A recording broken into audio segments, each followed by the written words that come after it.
ផុតទៅខ្យល់រដូវដល់ពេលបដូរផ្លូវមនុស្សសិនលើលោកតែមានកំហុសខ្ញុំវិញខំគូកម្មពីស្នាពេលវេលានៅលើជីវិតមិនជប់ស្នេហ៍ដែលលោកតែលួងផ្សងដំបូងនៅក្នុងចិត្ត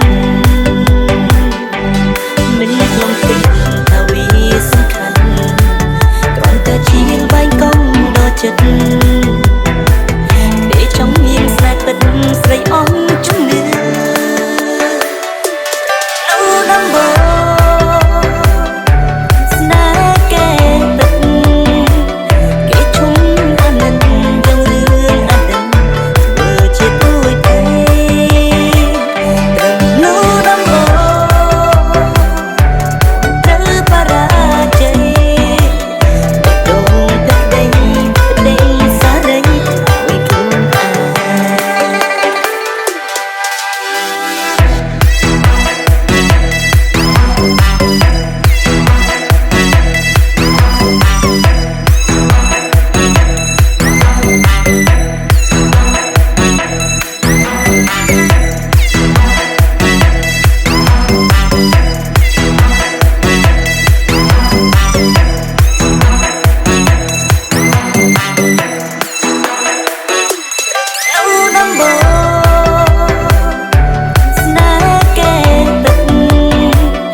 ខ្ញុំចង់ផ្ដាំថា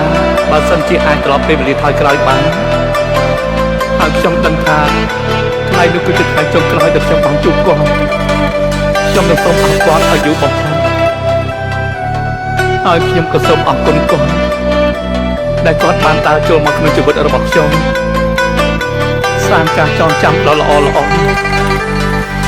នោះដំបូងស្នេហ៍គេពិតគេឈុំអាណិតយ៉ាងរឿងអតីតធ្វើជាព្រួយភ័យត្រឹមនោះដំបូងត្រូវបរាជ័យបេះដូងទឹកដីប្តីសារីឲ្យខ្លួន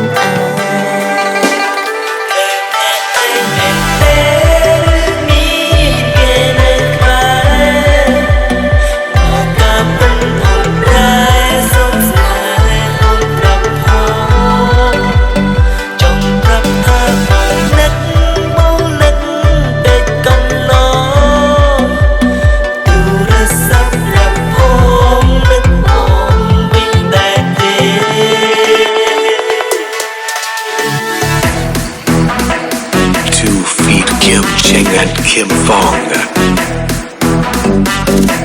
the Slayer music team.